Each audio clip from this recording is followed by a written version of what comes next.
Distinguished guests, the Vice President of the United States and Mr. Emhoff, the Secretary of State of the United States and Ms. Ryan, accompanied by the President of the Republic of Kenya and Her Excellency Rachel Ruto.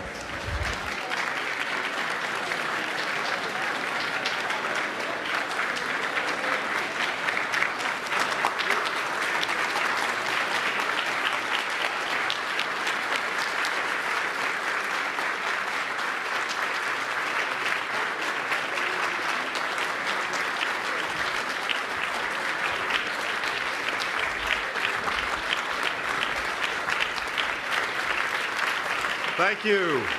Good afternoon. Please have a seat. And welcome to the State Department. President Ruto, First Lady, it is an honor to welcome you here to the State Department. Evan and I are so delighted to host this lunch with Vice President Harris, Second Gentleman Emhoff. Madam Vice President, we know your leadership in this administration. The American people know your leadership in this country. I can attest to your leadership around the world as a powerful force for American diplomacy, and it is always a great pleasure to be with you and to work with you. Thank you.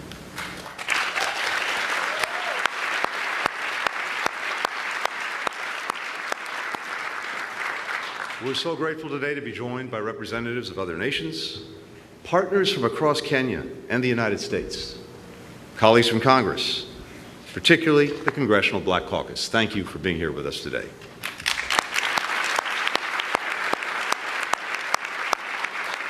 And I'd also like to start by thanking everyone who's made this wonderful meal possible, including Margaret Nyamumbo, who's an entrepreneur whose coffee export business is helping women farmers in Kenya and also delivering extraordinary coffee, which may come in handy at some point during this toast if you need a little bit of help.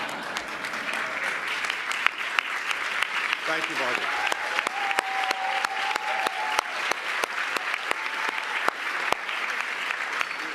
So, as some of you have heard over the last few days, this year the United States and Kenya are celebrating a milestone. 6 decades ago, and just a few months after Kenya won its independence, our two countries formally established diplomatic relations. Yet our people had already forged deep ties. In one another, many Kenyans and Americans saw reflections of their own history, their own fights for freedom and self-determination. And that's what brought two young men together in the 1950s. In 1956, Tom Mboya, a rising political leader in Kenya, came here to the United States. He was on a speaking tour about his nation's struggle for independence. Backstage at an event in New York, he met Bill Scheinman, a young American entrepreneur who supported his cause. They hit it off immediately. They decided to continue their conversation at a restaurant, and they ended up talking all night. Mboya shared his efforts to assist rising Kenyan leaders who were going to college.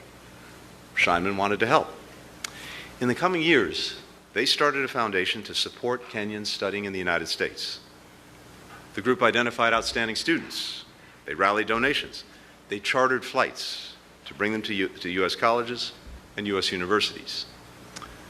Eventually, Mboya convinced a young American senator by the name of John F. Kennedy to provide support.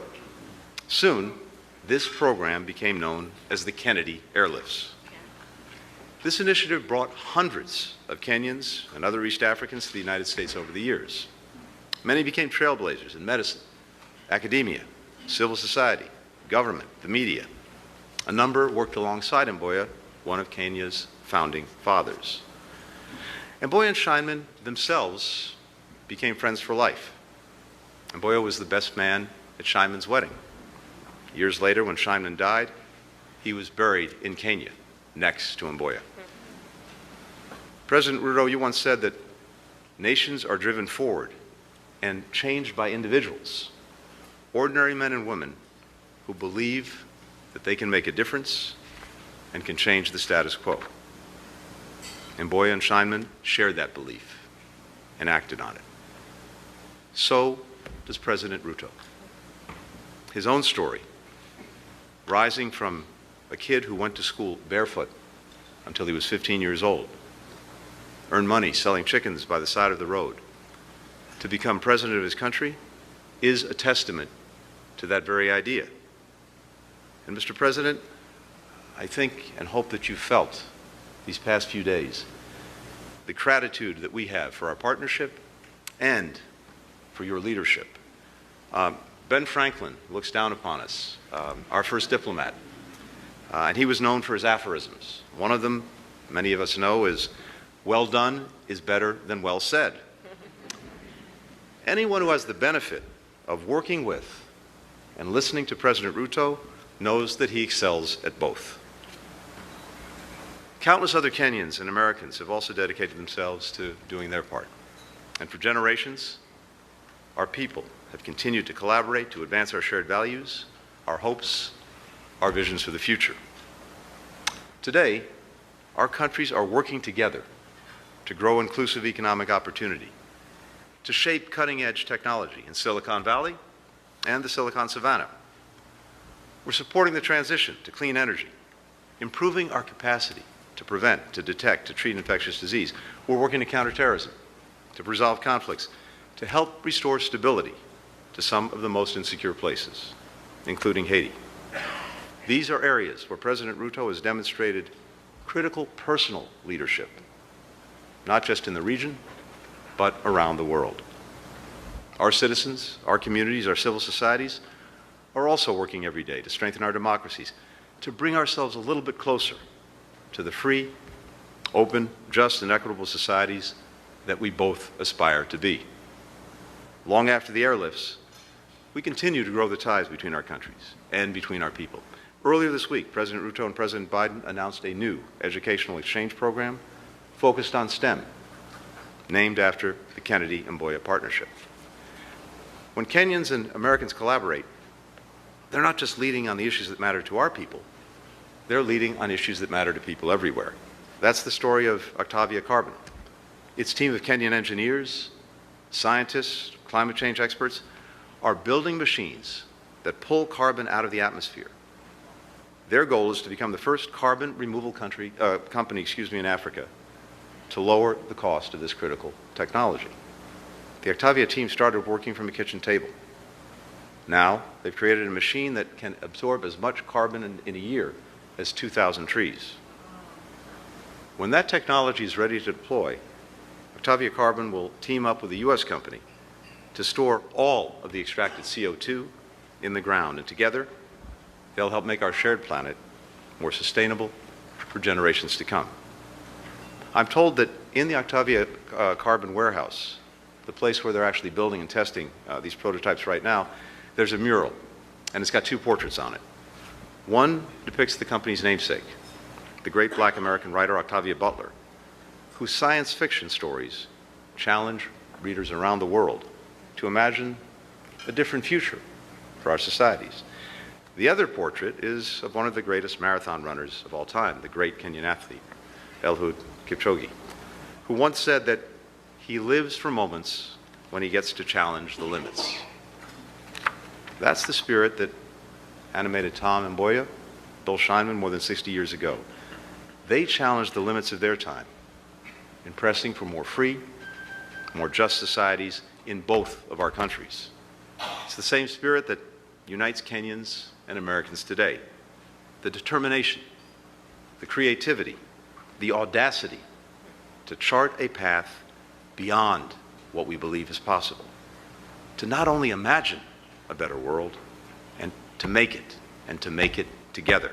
So, please join me in a toast.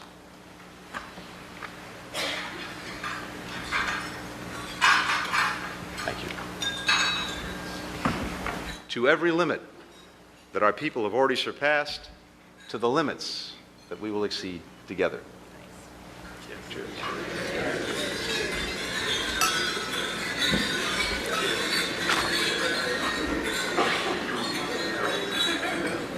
And now it's my great honor to present to you the Vice President of the United States.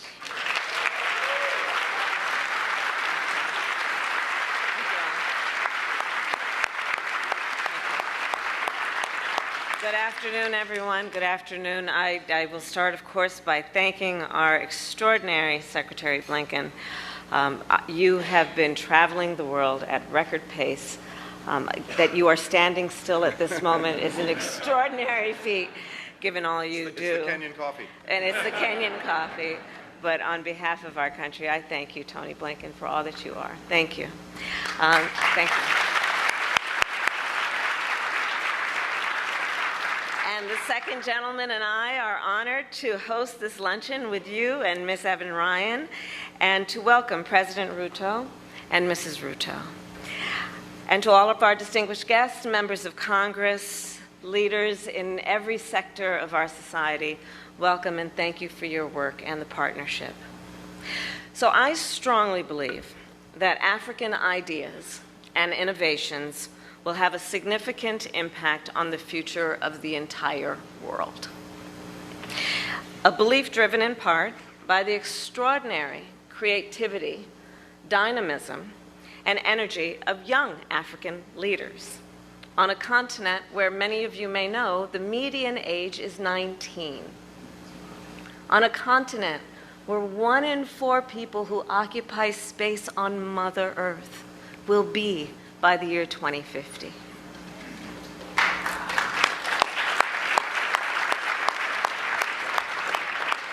And fueled then by that sense of optimism, last year I had the good pleasure of visiting the continent for a week-long trip. And it turns out it's the longest I've spent on foreign soil since I've been vice president. The goal of the trip, thank you.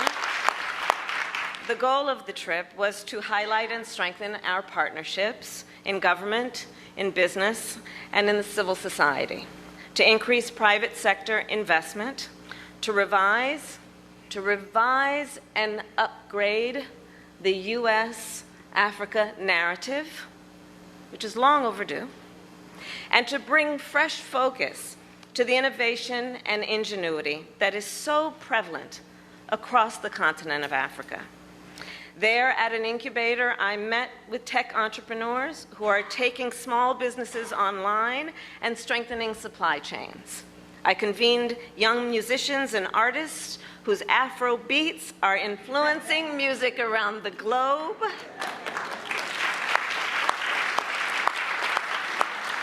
I visited with climate activists, farmers, women small business owners, and students. And at the end of that trip, I was more convinced than ever the continent of Africa represents the future of our world.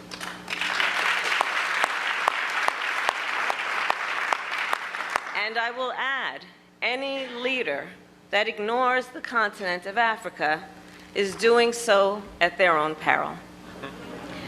Which brings me to Kenya, Mr. President. No country on the continent more embodies this spirit of innovation than Kenya. Kenya, as many here know, has Silicon Savannah, a $1 billion technology ecosystem confronting challenges that range from the climate crisis to financial inclusion to healthcare. To address wealth inequity, innovators at M-Pesa help low-income people pay and repay microloans, and they have revolutionized the mobile payments industry. To help solve the problem and challenge of pollution coming from plastics, and to address threats to marine ecosystems, a Kenyan startup now converts aquatic invasive plants into biodegradable plastic. To tackle water security, and in particular scarcity and drought, a Kenyan startup now turns humidity from the air into clean drinking water. To help his deaf niece communicate, a Kenyan data scientist invented a smart glove to convert sign language into audible speech through a mobile app. And to make healthcare more accessible and affordable, AI is now being used for medical image scans and chatbots are providing healthcare advice. President Ruto, innovation has flourished under your leadership. You and I just left a fireside chat at the U.S. Chamber of Commerce. Your leadership has been extraordinary. And as I shared with you, with our Ambassador Whitman, you really, as a leader, symbolize the importance of the partnership between the United States and the continent. You ran, Mr. President, on a platform of promoting entrepreneurship and strengthening your economy. You have spoken powerfully about the need to bridge the digital divide and that innovation will drive economic growth. Your work and this visit reinforces the point that African ideas and African innovation will help shape the future of the world.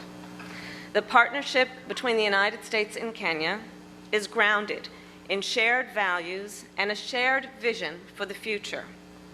We are grateful, Mr. President, for your commitment to democracy, your commitment to take bold action on the climate crisis, your commitment to broad-based economic growth, and your commitment to support global security and stability, most recently through Kenya's leadership to help stabilize Haiti.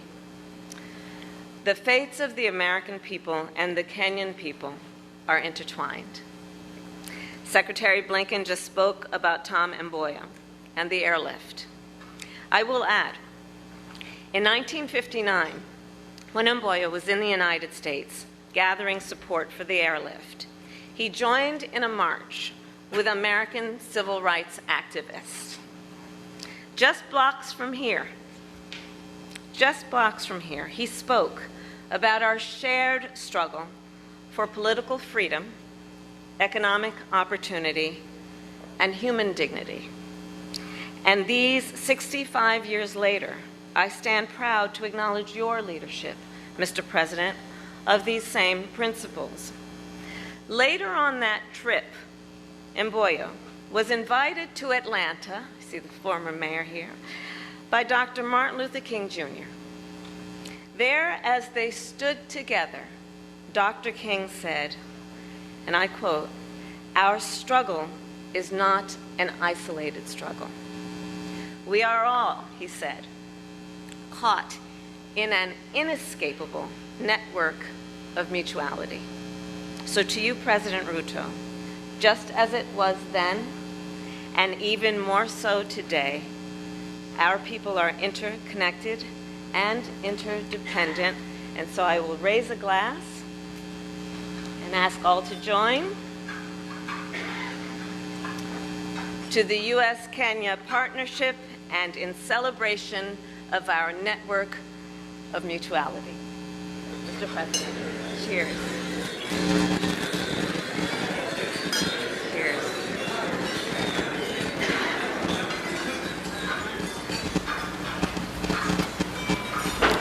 And now I invite President Ruto to share a toast. Thank you.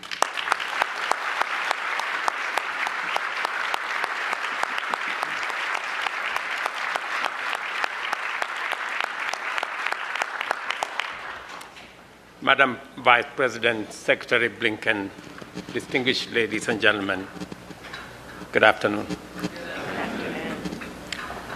It gives me tremendous pleasure to come back to this great building. I was here 2 years ago. And today, in my state visit to the United States, we meet again to celebrate 60 years of relationship between two friendly nations, the United States and Kenya. Our relationship based on a firm foundation of the values we share and believe in. Values of freedom, democracy, rule of law, inclusivity, and equality. They were as present and meaningful many years ago, they are so today. And as I come to the conclusion of this state visit, I am persuaded beyond any doubt that the relationship between the United States and Kenya and Africa is now onto a new pedestal.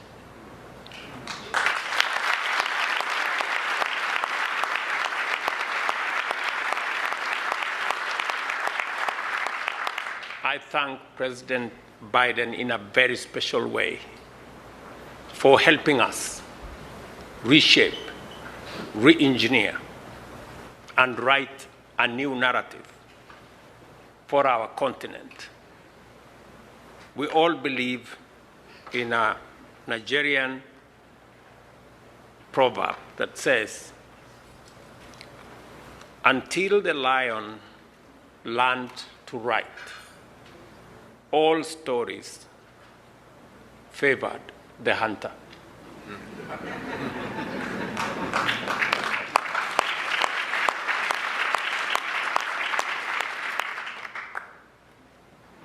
We have decided that we are going to write our own story. And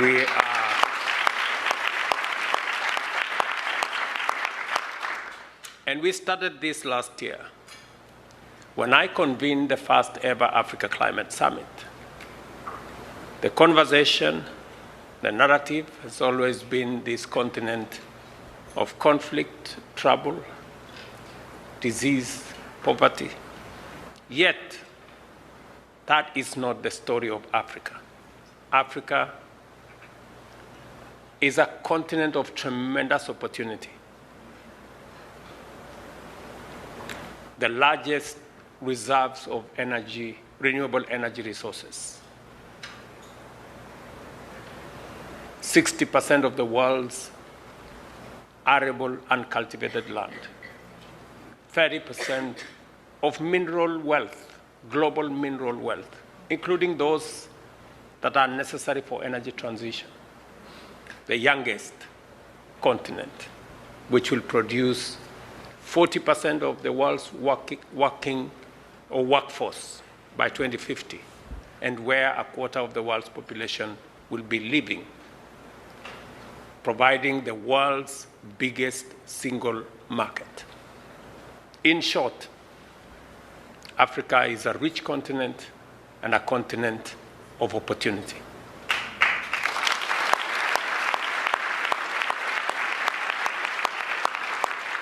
I am very happy that President Biden and this visit is giving us the opportunity to rewrite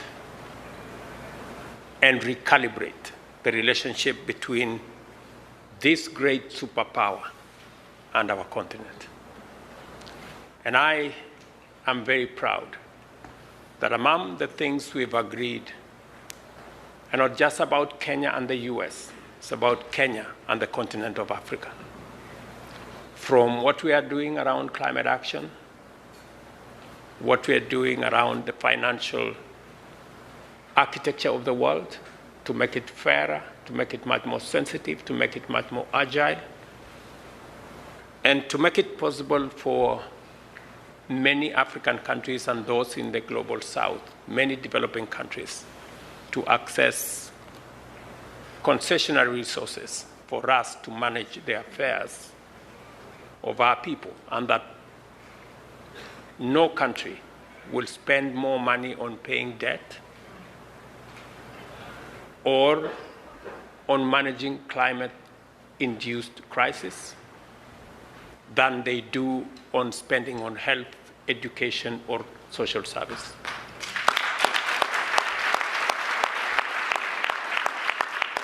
I must commend the leadership of the United States, President Biden, and the many other leaders I met at the Hill, including the Black Caucus, including the leadership, the joint leadership of the House and the Senate. And all of them shared the same views with us, that it's time for a new relationship, to build a new relationship between our continent and the United States as we encourage the United States to take leadership on making sure that together we can have a freer, a safer, a healthier, and a much more prosperous globe for all of us. Finally,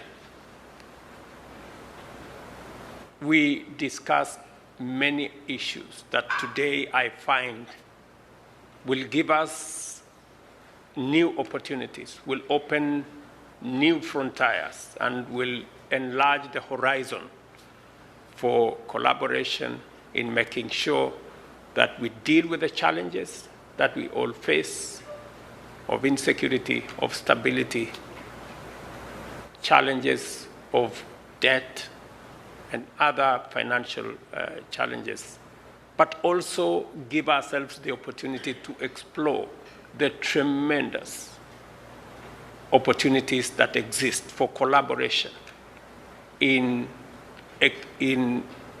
exploiting our huge reserves and assets, using our human capital and connecting assets that we have in our continent to technologies from the US, to financial reserves from the US, and creating a win-win outcome that works for the US, works for Kenya, and works globally for all humanity.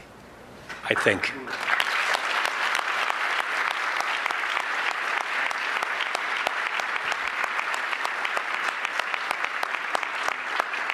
Let me request you to raise our glasses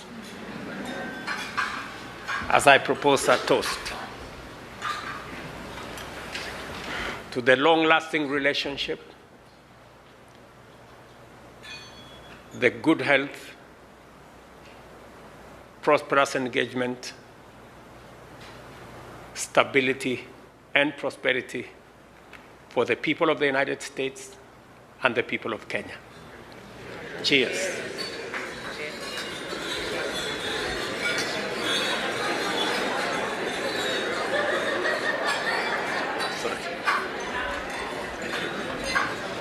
Thank you. Thank you. Thank you, my dear. Thank you.